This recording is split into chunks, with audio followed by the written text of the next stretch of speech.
El Shaddai News. Tchau!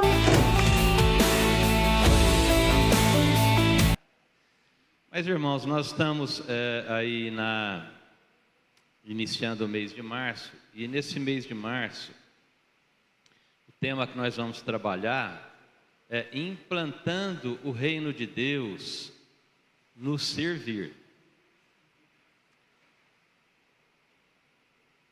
E há uma preocupação dentro desse tema, não somente em servir, mas como nós o fazemos. Isso faz toda a diferença. Às vezes nós fazemos as coisas de uma maneira por obrigação, e aquilo gera em nós às vezes um peso. E nós, ainda que façamos, voltamos para casa com uma angústia no coração, porque não fizemos de bom coração. A Bíblia chega a dizer: cada um contribua segundo propuser o seu coração, não com tristeza nem por constrangimento, porque Deus ama quem dá com alegria. Ou seja, quando nós fazemos, o desejo que Deus tem para mim e para você é que a gente sinta prazer e não peso, prazer e não cansaço, prazer e não ressentimento. Quantos entendem o que estou falando? Diga amém. Aleluia. É sobre isso que nós vamos trabalhar aqui algumas passagens das Escrituras Sagradas, porque o destino meu e seu é servir. Quero que os irmãos projetem para nós aí Romanos capítulo 4, versículo 7, para nós entendermos qual é o nosso destino, e tudo tem a ver com isso aí. Nós percebemos grandes homens eloquentes, com muita sabedoria, pregando o Evangelho e arregimentando multidões, e passando pouco tempo, tudo aquilo vai para o ralo, porque muitas vezes foi feito debaixo de uma técnica e não debaixo de um desejo, debaixo de um amor. A Bíblia nos ensina lá, não precisa de abrir não, porque ele já está projetando Romanos 14, 7, mas a Bíblia nos ensina lá na primeira carta aos Coríntios, no capítulo 13, que ainda que a gente vendesse todos os nossos bens e pegasse o dinheiro e desse para o sustento dos pobres, se ali não tivesse o amor ou a caridade. O que é a caridade? É a pessoa que recebe de nós, receber de nós não somente algo, mas um sentimento de que aquela pessoa é preciosa para nós. Caridade é isso. Então, quando eu digo meu caro irmão, é porque você, meu irmão, é importante para mim. Amém? E vamos trabalhar um pouquinho isso aí, porque nós vamos entender quando nós servimos, a quem nós servimos. E aqui nós temos na carta aos Romanos, no capítulo 14, verso 7, e diz assim, olha que coisa, meus irmãos. Pois nenhum de nós, eu estou falando com a versão NVI, nova versão internacional. Pois nenhum de nós vive apenas para si, e nenhum de nós morre apenas para si. Se vivemos, vivemos para o Senhor, e se morremos, morremos para o Senhor. Assim, quer vivamos, quer morramos, pertencemos ao Senhor. Por esta razão, Cristo morreu e voltou a viver para ser Senhor de vivos e de mortos. Portanto, você, porque julga seu irmão e porque despreza seu irmão, pois todos compareceremos diante do tribunal de Deus. Amém. Eu acho que o som aqui está um pouco alto para mim, não sei se está para a igreja também. Se puder dar uma diminuída um pouquinho. Irmãos, a Bíblia está dizendo aqui: ninguém vive apenas para si e ninguém morre apenas para si. Eu quero começar essa mensagem falando da palavra apenas. A Bíblia não está dizendo de uma exclusividade, porque eu também tenho que viver, até por mim também e pelas pessoas que me rodeiam, pela minha família.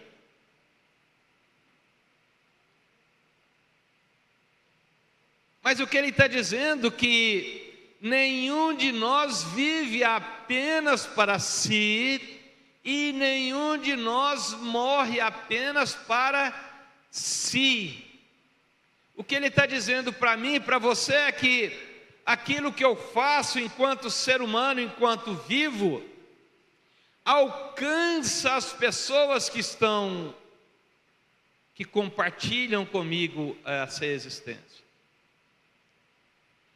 Daí, quando nós compreendemos esse processo de trazer, ou implantar o reino de Deus, nos servir, nós entendemos que quando nós exercemos o servir,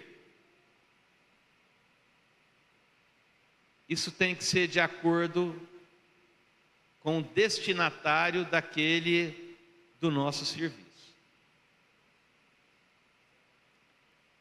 Quando eu entendo que tudo que eu faço aqui na terra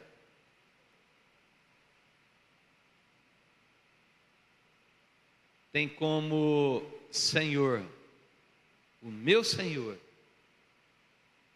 aí eu passo a fazê-lo com mais zelo. A Bíblia diz: tudo que fizerdes, por palavras, por obras, seja como para o Senhor.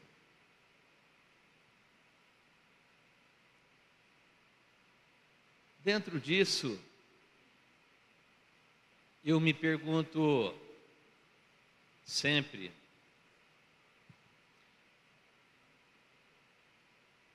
quem é o meu patrão?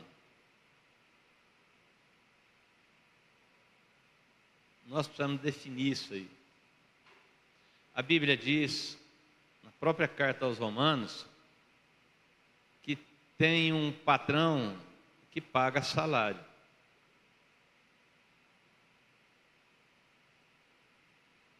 E talvez nós não estejamos lembrados aqui agora quem que é esse patrão que paga o salário. Tem alguém que lembra aí? Ninguém lembra, né, irmãos? O pastor está tocando terror, mas é o seguinte: a Bíblia diz assim, ó, porque o salário do pecado é Tem algum que paga salário aí. Mas o dom gratuito de Deus é a quê? A vida eterna em Cristo Jesus. Na nossa trajetória, nós precisamos entender a quem nós estamos servindo. A primeira coisa a definir é para quem que eu estou trabalhando. Jesus disse, olha, ninguém serve a dois senhores. A Bíblia diz na carta aos Efésios, no capítulo 2, a partir do verso 1, vai dizer assim, ó, naquele tempo vós estáveis mortos nos vossos delitos e pecados.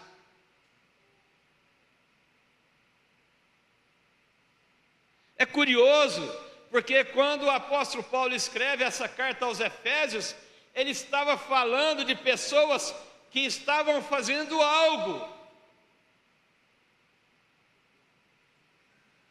O problema é que aquilo representava um estágio de morte.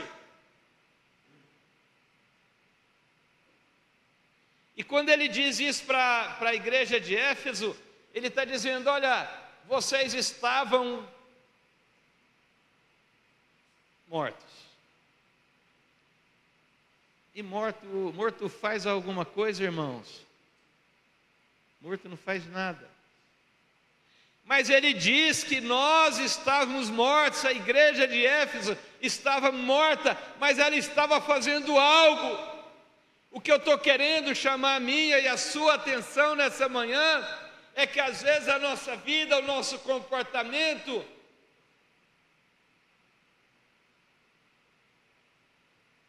nem sempre tem significado viver a vida.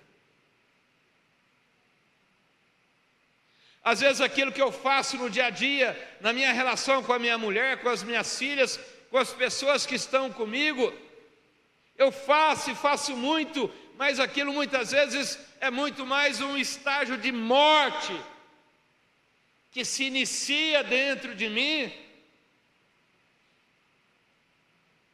E essa morte, ela é processual, gradual.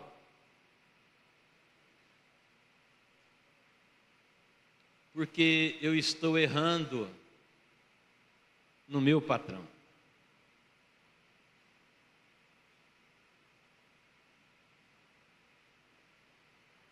Quando nós entramos nesse assunto, nesse tema, o que vem à tona normalmente é a nossa relação profissional, empresarial, social. Mas às vezes a nossa relação conjugal, ela está parecendo mais um tempo de opressão de um marido sobre uma esposa, ou uma esposa sobre um marido, em que a pessoa, apesar de frequentar uma religião, um culto, está oprimindo, está cerceando, está sufocando o parceiro, a parceira na sua relação.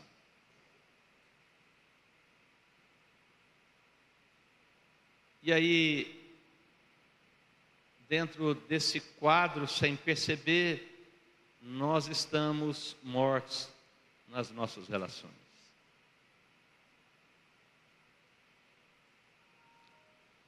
A humanidade tenta vender, o mundo tenta vender uma imagem de vida e de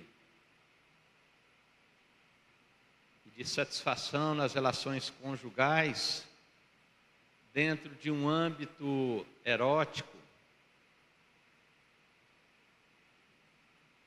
mas muitas vezes o problema não está na área afetiva, não está na área carnal, emocional, mas estamos plantando na vida do nosso cônjuge morte. E por consequência, se nós estamos plantando morte, é porque essa morte já está instalada dentro de nós.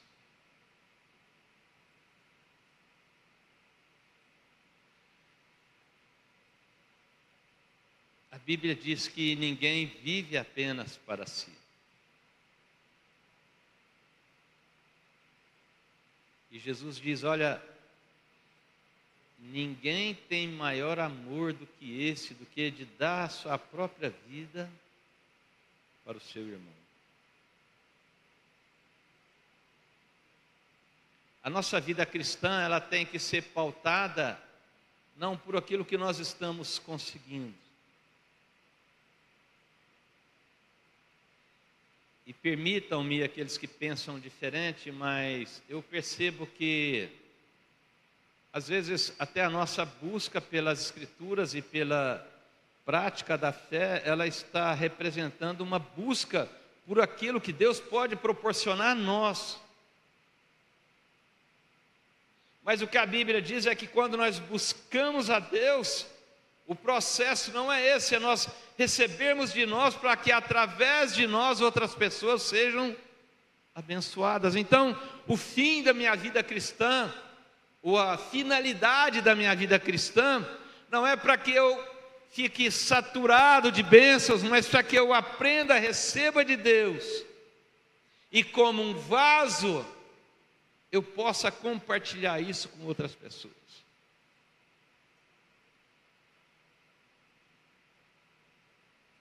Sabe, um dia você experimenta, junta bastante dinheiro e vai para o restaurante mais caro que você encontrar, senta lá. E já que você vai estar pecando, já aproveita e já pede uma garrafa de vinho também, né, pastor? Longe disso, irmãos. Entendo o que eu vou falar para vocês. Mas experimentem comer um grande banquete sozinho.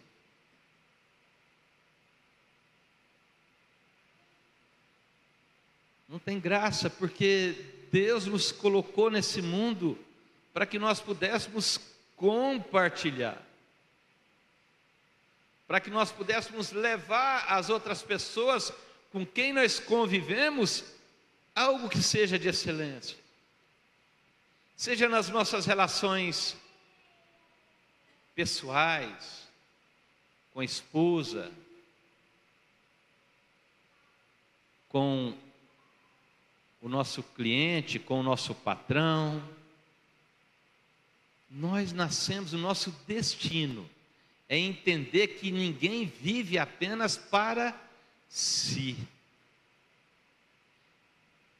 E nessa terra passou um homem que ele morreu humilhado numa cruz, mas ele morreu muito bem resolvido, irmão.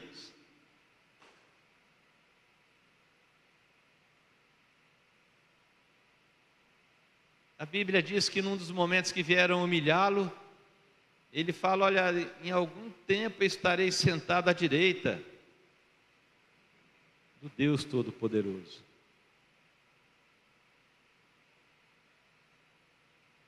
A humanidade sempre foi muito mal resolvida. O pastor Carlinhos, pregando para nós aqui na sexta-feira, ele usou o exemplo ali do Éden, quando Deus coloca o homem e a mulher no jardim e diz: olha, de toda a fruta vocês podem comer, de todas as árvores, mas de apenas uma, nela não. É curioso esse grau de insatisfação, de incompletude, que fez com que a humanidade extrapolasse os limites. Porque quando diz: olha, dela não comereis, Deus estava dizendo para nós: há um limite.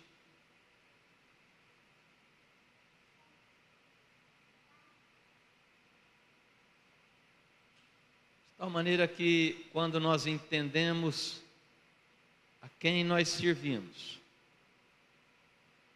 nós aprendemos a trabalhar com uma coisa chamada limite.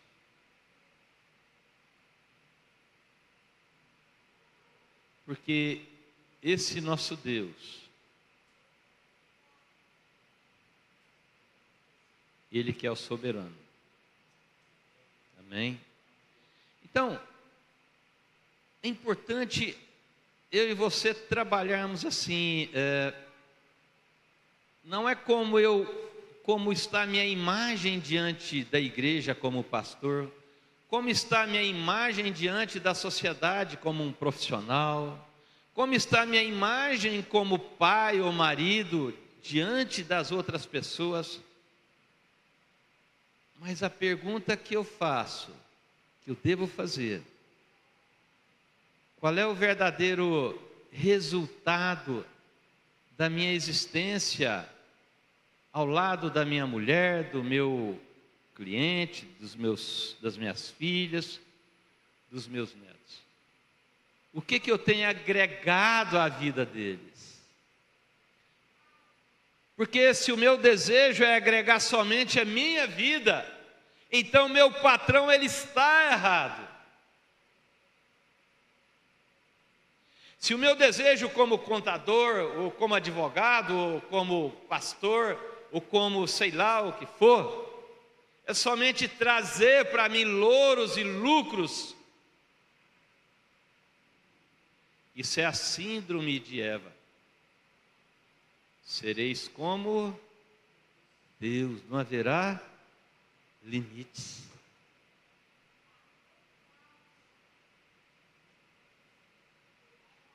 Então, algumas coisas que nós fazemos em favor das pessoas que relacionam conosco, Elas até ficaram em oculto diante da sociedade. Aqui nessa igreja nós temos irmãos e irmãs que oram em favor de cada um de nós aqui, que nós nem sabemos. Mas diante de Deus, isso está sendo visto. Porque essas pessoas têm entendido quem é o seu chefe.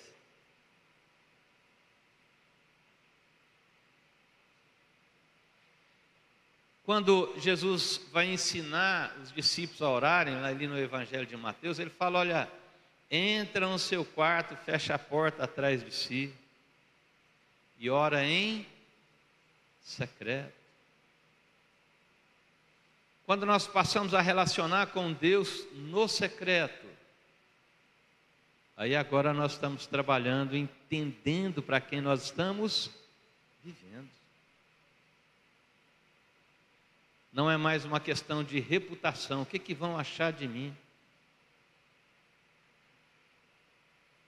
Mas é o que o Senhor está vendo em mim. Tal ponto de o salmista, depois de falar grandes coisas, diz: Senhor, sonda-me e conhece o meu coração.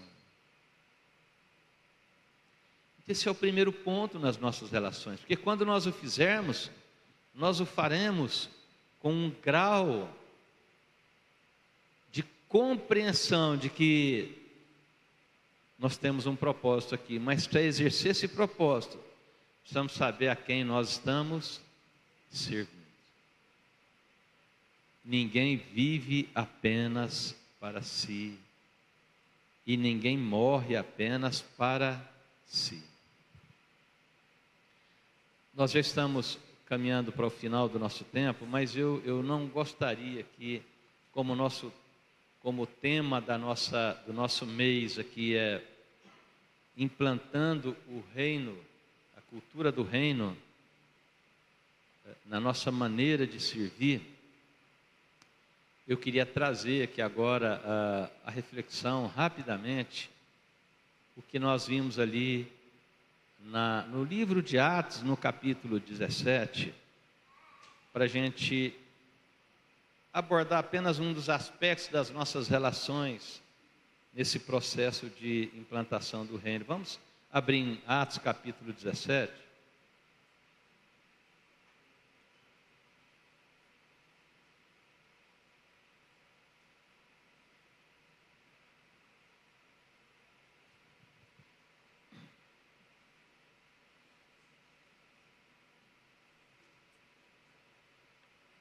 Aqui nós temos a partir do verso 16, diz assim: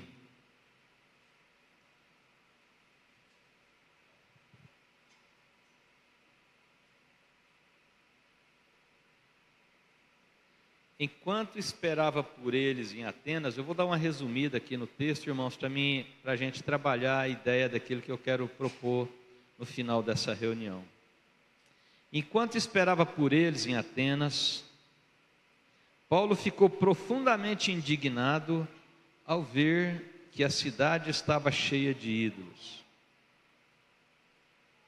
Por isso, discutia na sinagoga com judeus e com gregos tementes a Deus, bem como na praça principal, todos os dias, com aqueles que por ali se encontravam.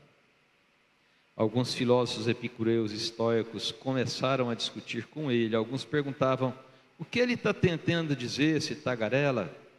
Outros diziam: parece que ele está anunciando deuses estrangeiros, pois Paulo estava pregando as boas novas a respeito de Jesus e da ressurreição.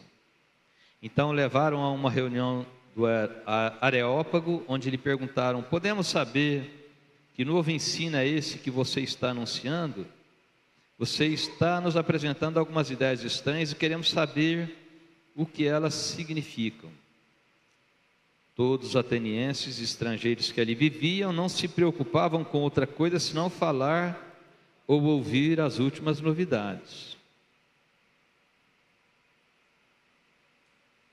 E aqui agora, irmãos, então Paulo levantou-se na reunião do Areópago e disse: atenienses, vejo que em todos os aspectos vocês são muito religiosos, pois andando pela cidade observei cuidadosamente seus objetos de culto e encontrei até um altar com essa inscrição: ao Deus desconhecido. Ora, o que vocês adoram, apesar de não conhecerem, eu lhes anuncio. Paremos por aqui e vamos concluir o nosso momento com essa porção do texto. Nós vivemos uma guerra no mundo inteiro, isso não é no Brasil, ideológica muito forte. E quando eu digo ideológica, eu não estou me referindo à questão político-partidária, mas à questão de como nós vemos as coisas.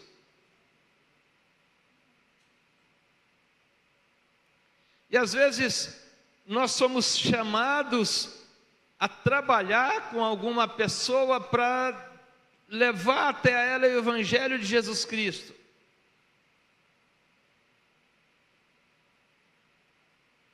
Mas para que nós estabeleçamos uma relação espiritual com aquela pessoa que pensa diferente de nós, em alguns momentos nós teremos que adequar e entender como nós entramos na realidade dessa pessoa. Presta atenção numa coisa, irmãos. No livro de Gênesis, no capítulo 22, tem um momento em que Deus chama Abrão e fala para ele sacrificar o seu filho, seu único filho, a quem ele tanto ama. Era para ele levar ele e dar ele em holocausto.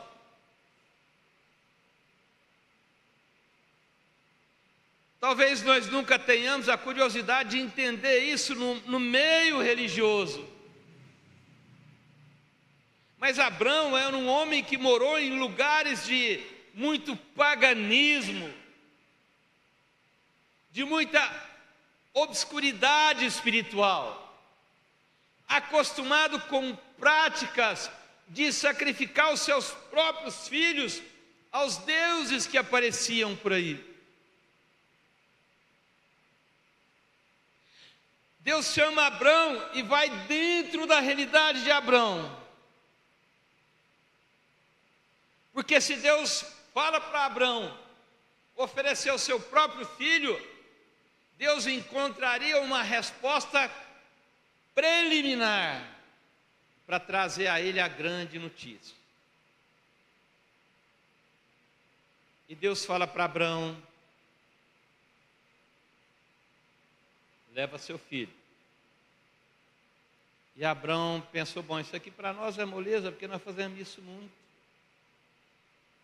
Depois você pode ler aí, irmãos, dar uma pesquisada boa sobre eugenia. Vocês vão ver como é que era na antiguidade a relação entre o pai e o filho. A eugenia, ela pressupunha que quando o filho nascia doente, aleijado ou feio, o pai podia abandoná-lo em praça pública. Ainda bem que meu pai não, não sabia disso, irmãos. O oferecimento de um filho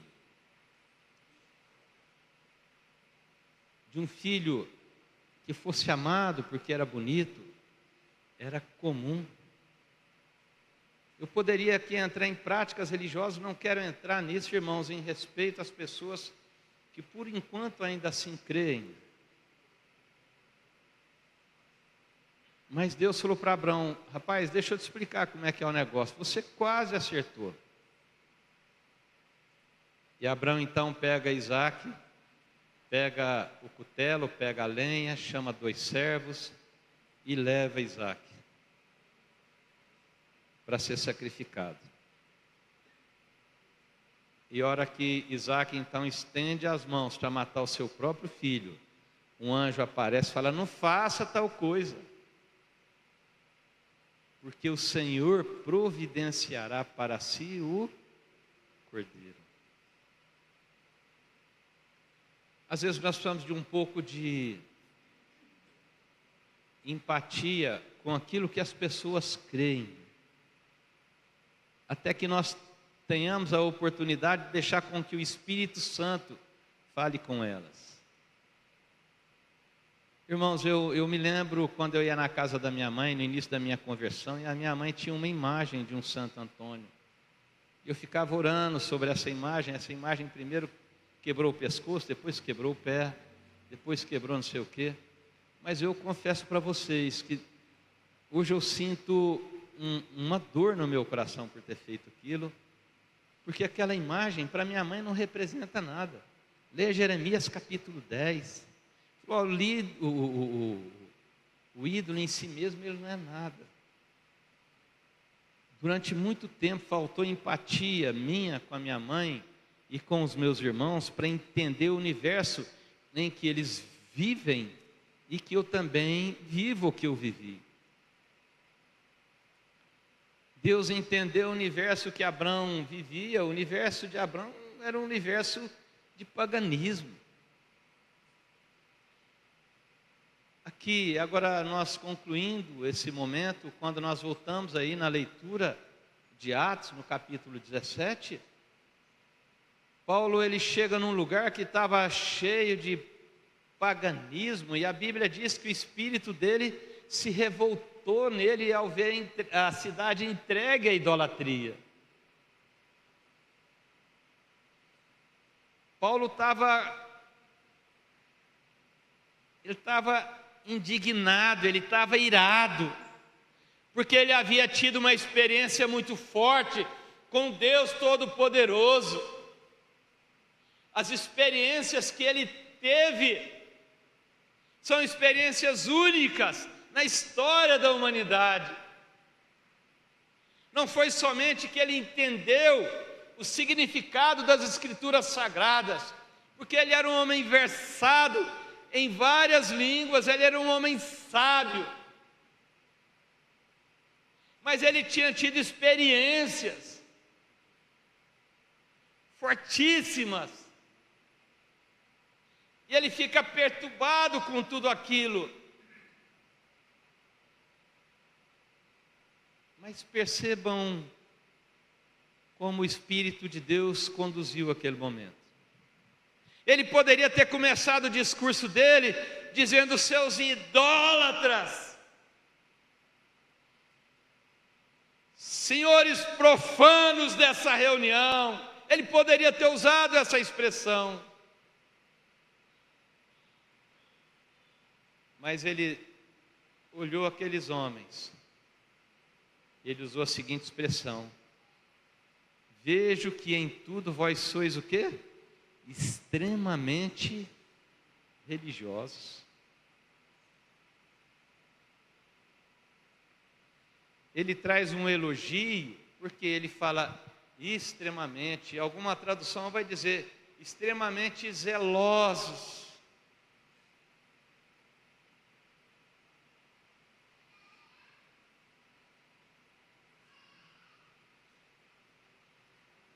Anunciar o reino de Deus significa deixar com que o Espírito de Deus fale através da nossa boca. Não é meramente uma guerra religiosa, como o mundo experimentou ao longo de muitas décadas. Agora, na década de 1970, 80, 90, tivemos brigas terríveis com mortes lá na Europa, pelo mundo inteiro. Eu estou tentando lembrar aqui, até onde lá mora o pastor Márcio, como é que chama lá? Na Irlanda. Irmãos, as pessoas saindo para guerrear com bazuca, com metralhadora, por conta de uma questão religiosa, uma obra que era do Espírito Santo de Deus realizar.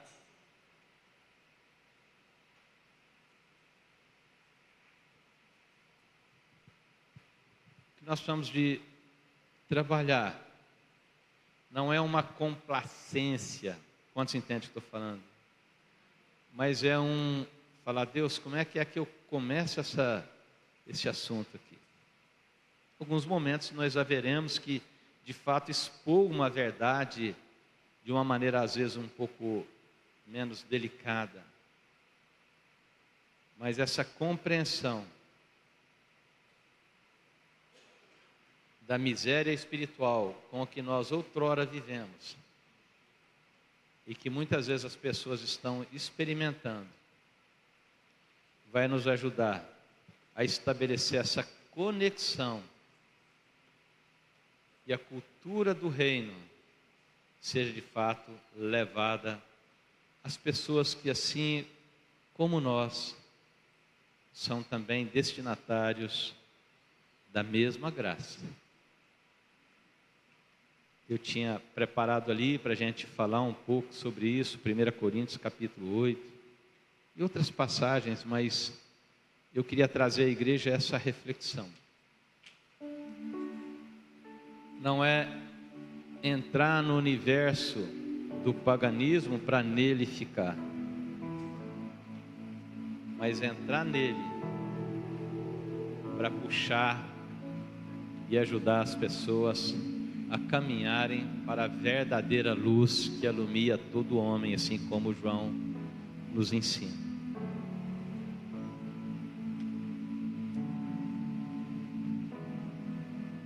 Irmãos, quando Jesus fala assim, ide por todo mundo e pregar esse evangelho a toda criatura, Jesus coloca uma missão muito perigosa na minha e na sua mão. Porque aquele momento Israel estava sendo dominado pelos romanos. Os romanos, eles matavam as pessoas que criam, que apresentavam uma nova perspectiva de vida. Eles perseguiam.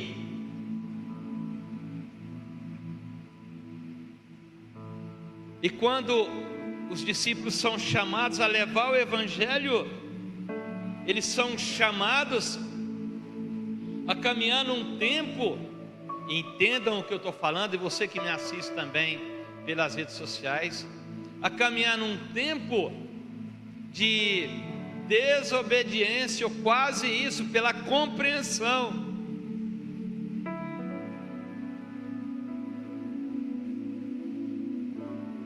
Porque como eles anunciam agora a vida eterna, eles estão dizendo para os romanos, olha, ainda que vocês nos matem,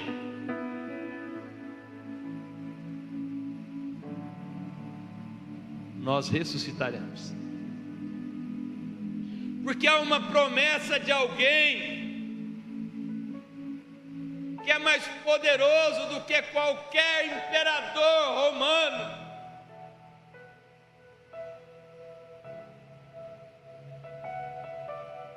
Isso para o imperador era uma ofensa terrível.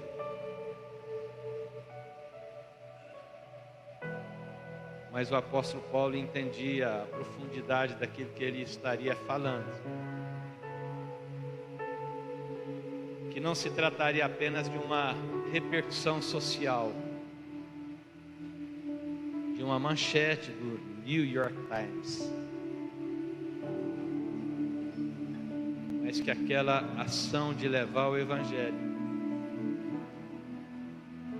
ela tinha tudo a ver com depois do ano de 2026, se vocês me entendem, amém? Mas tinha a ver com a eternidade, e mais do que isso, Jesus diz assim, fazei discípulos de todas as nações, ensinando. E eis que estarei convosco todos os dias até a... Já percebeu a obra que eu e você recebemos? E o zelo que nós temos que ter? e o cuidado de sermos conduzidos pelo Espírito Santo de Deus. Esse final de semana eu pensei muito sobre isso, irmãos. E eu trouxe à tona muitos erros que eu cometi na minha trajetória. Não necessariamente somente por complacência ou excesso, rigor, mas porque em muitos momentos eu não deixei com que o Espírito Santo falasse através da minha boca.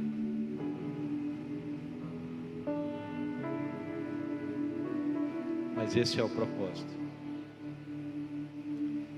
Quando estiveres diante de magistrados e reis, não se preocupe. O próprio Espírito colocará em vossa boca o que deveis falar.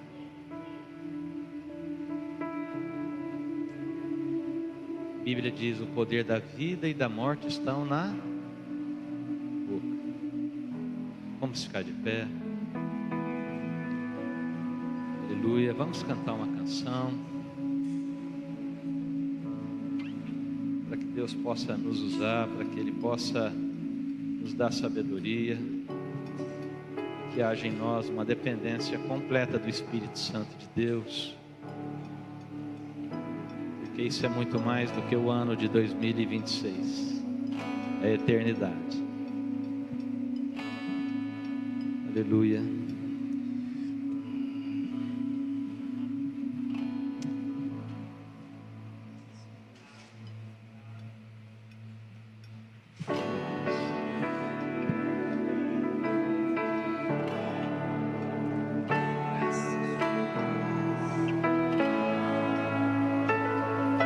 Graça sobre graça recebi,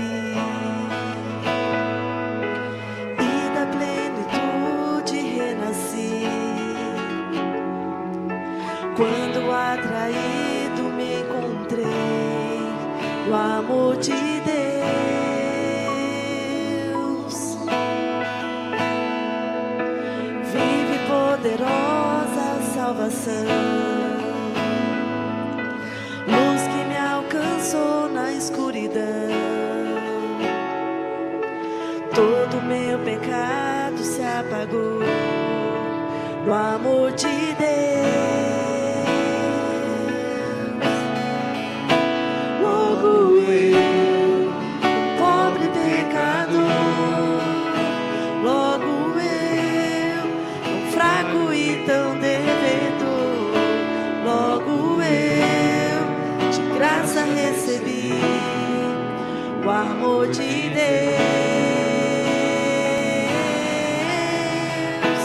Logo eu, finito e carnal, logo eu, diante de um Deus imortal, logo eu, de graça recebi o amor de Deus.